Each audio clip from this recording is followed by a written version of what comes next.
Another example of simple harmonic motion is what we call the simple pendulum.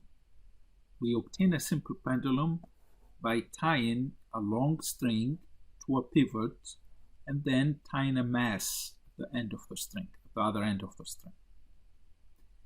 In a situation like this, the forces acting on the mass are the gravitational force F sub g due to the Earth pulling down on it, and then the tension due to the string pulling up on it.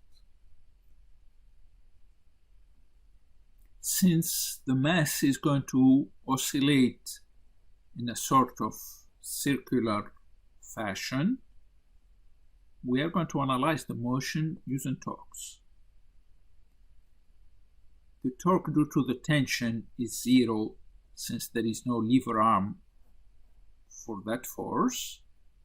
The torque due to Fg is mg sine of theta times L. Okay, this is the magnitude. I'll talk about the direction in a second. Why is it mg sine of theta times L? Now, that's because if this is my line of action along the vertical, my lever arm is this distance, which is L sine of theta. So that's my lever arm, L sine of theta, and that's my force, mg. Now that torque, in this particular case, is going to rotate the mass in the clockwise direction. So the torque should be negative. That's why we write it this way. Minus mg sine of theta times L is equal Newton's second law for rotational motion, I times alpha. I is the moment of inertia of the pendulum times alpha. Since the mass in the pendulum is concentrated all the way away from the pivot point by a distance L, the moment of inertia is simply ml squared. So my equation becomes mg sine of theta L is equal to ml squared alpha. You notice the m's cancel and we get this, minus g sine of theta is equal to L alpha.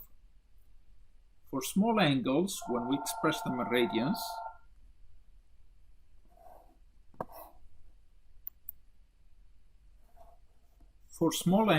when expressed in radians, sine of theta is approximately equal to theta.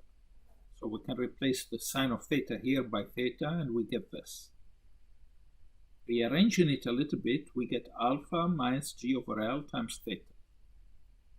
Remember this from what we did with the spring mass system.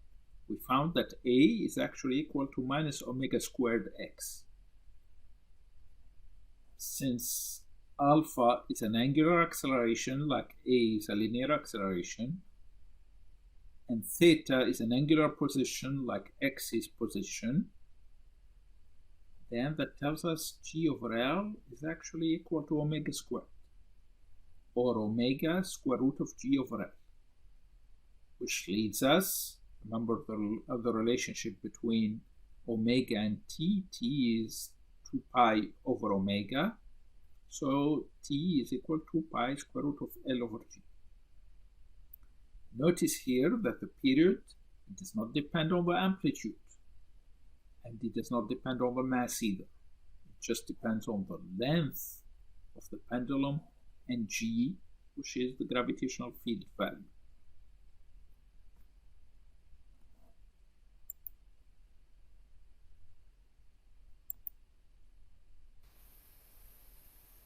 Okay, let's practice this.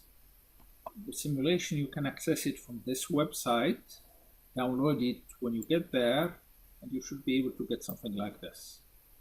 Let's reset it here. I'm going to set the length at the maximum at about 2.5 meters. I have a mass of, let's say, 0.5 kilograms.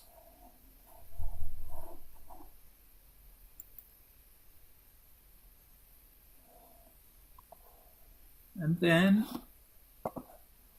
to start it, I'm going to move it this way. Let's make it oscillate with an initial angle of 6 degrees. Now we have what's called photogate timer here. This is the timer. It can measure for us the period. So I'll tell it start. And then it's going to measure for us the time for one period. It found 3.17 in this case. Let's tell it to start again. You notice the blue line it draws to show us what it measures. The time it takes the pendulum to make that full oscillation. That's what we define as period. Now, just for check, we are going to change the mass. And I'm going to run it again.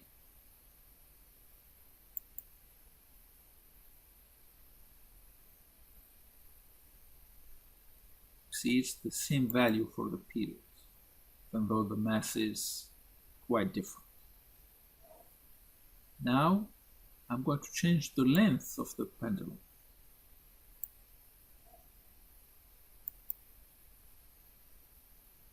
Notice here the period is quite different.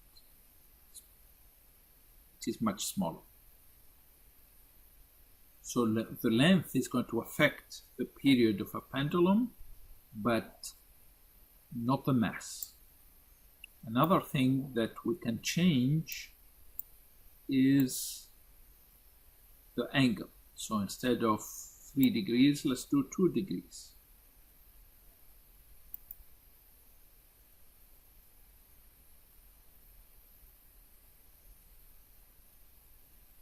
I'm not sure what happened here.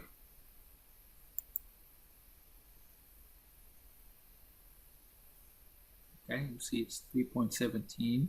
So essentially no change in the period when I change the amplitude.